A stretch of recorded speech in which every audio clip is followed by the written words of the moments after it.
মিছিল করার জন্য তারা বিভিন্নভাবে পায়তারা করে আসছিল। এরই মধ্য দিয়ে আমাদের বাংলাদেশের সেনাবাহিনীর উপরে তারা হাত তুলেছে, প্রশাসনের উপরে তারা হাত তুলেছে। বাংলাদেশের বাঙালি বলে যারা পরিচয় দিচ্ছে বাঙালিদের গায়ে তারা হাত তুলেছে। শুধু এটাই করে তারা ক্ষান্ত হননি, আমরা দেখেছি তারা বাংলাদেশের বাঙালি যারা সাব্যস্ত বাঙালি যারা পরিচয় দিচ্ছে তাদের ঘর বাড়িকে তারা লুণ্ঠন করেছে, তাদের মা বোনদের উপরে তারা হাত তুলেছে, তাদের মসজিদের উপরে তারা ধর্মীয় উপাসনার উপরে তারা হাত তুলেছে। সংগ্রামী সাথী বন্ধুগণ, এরই প্রতিবাদে আজকে আমাদের এই বিক্ষোভ সমাবেশ ও প্রতিবাদ মিছিল ইনশাআল্লাহ হবে।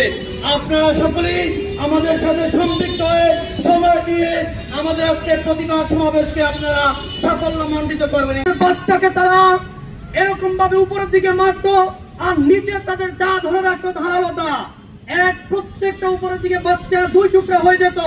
এরকম করে আমাদের বাচ্চাদেরকে তারা টুকরো টুকরো করে ফেলতো।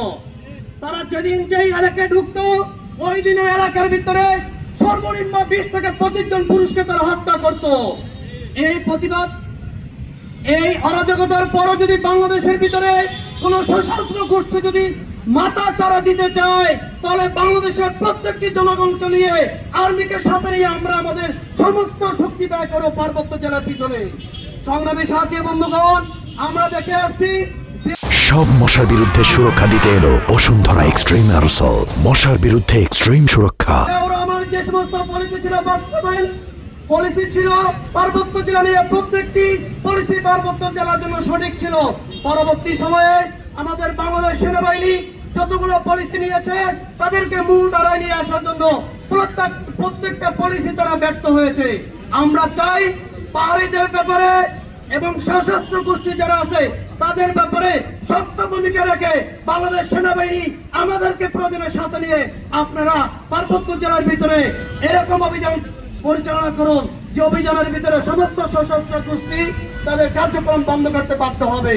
সংগ্রামী সাথী বন্ধুগণ, আমরা দেখে আসছি পার্বত্য জেলার ভিতরে সবচেয়ে কার্যকরী একটা পলিসি হলো দাওয়াতি পলিসি। প্রত্যেকটা পাহাড়িকে যদি আমরা দাওয়াতি ইসলাম গ্রহণ করাইতে পারি, সে রাষ্ট্রের জন্য যেরকম কাজ করবে ইসলামের জন্য ওরকম কাজ করবে। প্রত্যেকটা পাহাড়িদের ভিতরে এক একটা সেনাবাহিনীর সাথে তারা কাজ করবে। কিন্তু বাংলাদেশ প্রশাসন আমাদের যে সমস্ত দায়ীরা রয়েছে পার্বত্য জেলায় কাজ করে তাদেরকে প্রশাসনিক হয়রানি করে পার্বত্য জেলা থেকে তারা বিচ্ছিন্ন করতে চায়। আমরা প্রশাসনকে অনতিবিলম্বে বলতে চাই, আপনারা আমাদের প্রত্যেকটা দায়ীকে সুন্দরভাবে দাওয়াতি কাজ পরিচালনা করার ব্যবস্থা করে দিন। ইনশাআল্লাহ প্রত্যেকটা পাহাড়ি বাঙালি হয়ে যাবে, কোনো পাহাড়ি আর পাহাড়ি থাকবে না, আর উপজাতীয় থাকবে না ইনশাআল্লাহ।